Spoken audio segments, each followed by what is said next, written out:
He's not going to downsize his military forces. Hopefully get rid of. What we're going to try to do is basically force him into actions. What you want to do is force him to actions maybe he's uncomfortable with. What I mean by that is an example. Right now, what we're going to do is try to break this alliance that he currently has. He's got an alliance around North Korea that wasn't there before. He's got an alliance with Iran that wasn't there before. He's got an alliance with China that wasn't there before, meaning 4 years ago before. So that clip there was an interview with Keith Kellogg, who's one of the US administration's negotiators in trying to bring an end to the Russia-Ukraine conflict. Now, as you heard in that clip, he was suggesting that as part of concessions that Russia might have to make, was that they're going to have to break their alliances. You heard him say that over the last few years, Russia have made alliances with China and Iran and North Korea.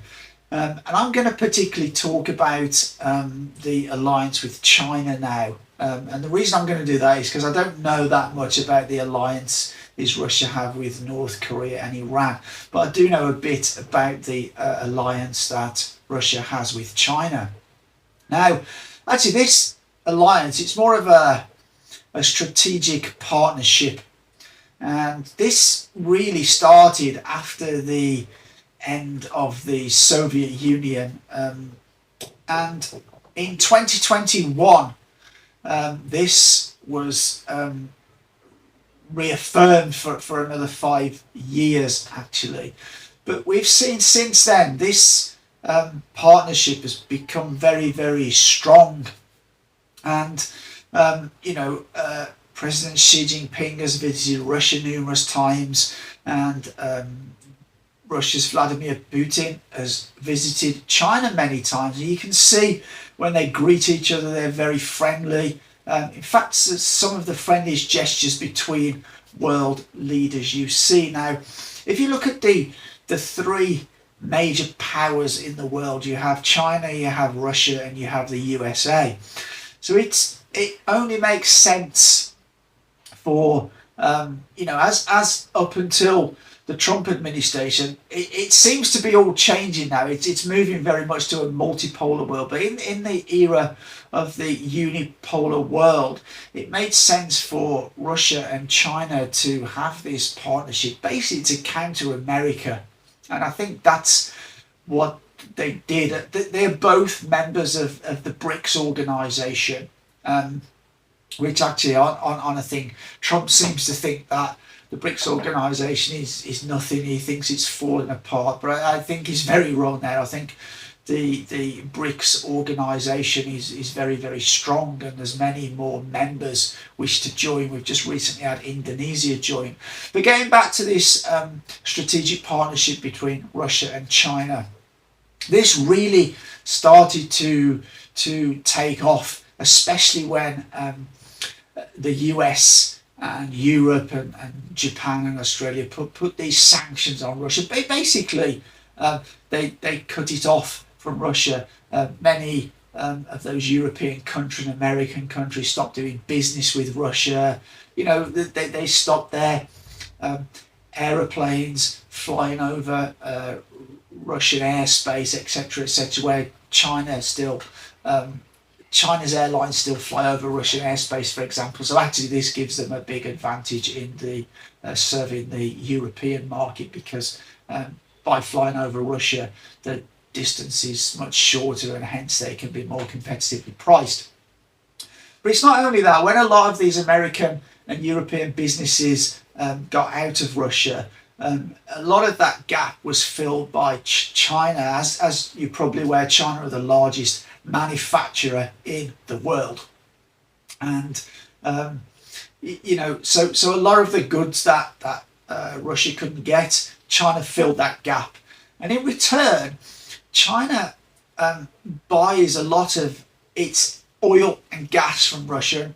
Previously Russia was supplying a lot of gas to Europe and oil to Europe, but because of the sanctions, Europe stubbornly, to their own detriment, stopped buying that oil and gas. Well, and they had in their head that this was going to devastate the Russian economy. Well, that's not what happened.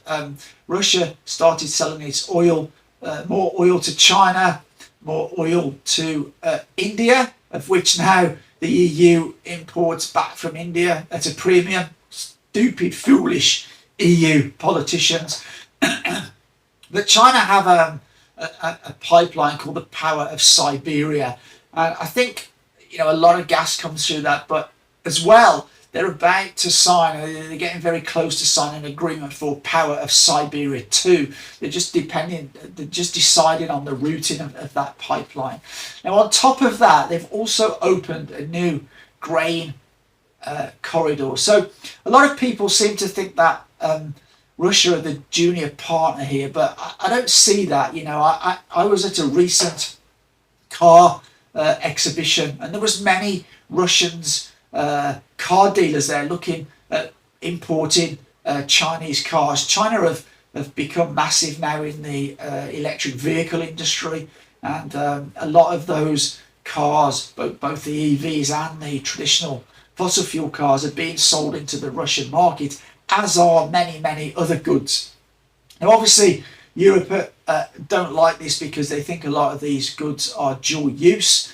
But the way to look at this is China is still trading with Ukraine. So Ukraine are able to buy similar things to what Russia buys now. Whether they then use them for military purposes is really not China's business. They get orders, they supply things. What Russia does with them is Russia's business. But it also works the other way, where China are very concerned about if they ever have a conflict with the US, that the US would cut off or try to block a lot of its shipping lines for food and energy.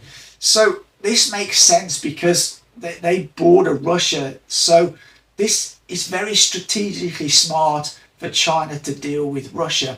So I don't think that there is any way that the US is going to split the Russia-China strategic partnership, because the way that China look at it, Russia and China just do not trust the USA.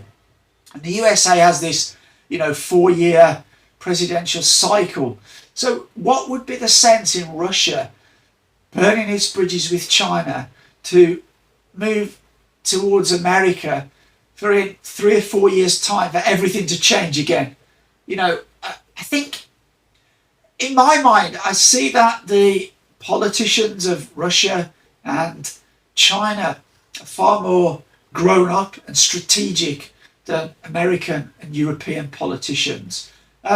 It's interesting that, Rubio has had some conversation with Lavrov recently about ending the sanctions, and I will make another video about that, but this one is about the truce partnership. So I honestly don't think, I think there's no way that America are going to disrupt that relationship between Russia and China. It's very, very strong. Xi and Putin get on very, very well together. Both countries have got something that the other one wants. I don't see that there's a junior partner in there. Russia has energy and foods that China wants. China has manufactured goods, consumer goods that Russia wants. So it works very, very well. And also, another thing, these are trading on a currency that is not the US dollar. And this is, again, what BRICS are about. A lot of people sort of mistakenly think that the whole BRICS thing was about getting a new currency to undermine the dollar. But I don't see that from BRICS. I see that what the BRICS are doing is just bringing out a mechanism where they can either trade in their own currency, or they can implement a system of where they swap goods. So, Russia supplies gas to China, say, 10 billion rubles worth, and in exchange, China ships 10 billion rubles worth of finished goods or cars or whatever to Russia.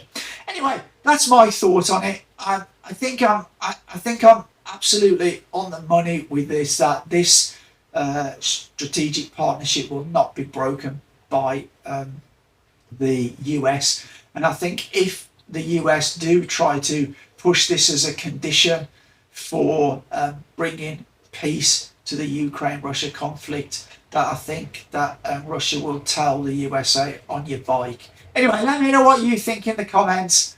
And as always, for now, take care.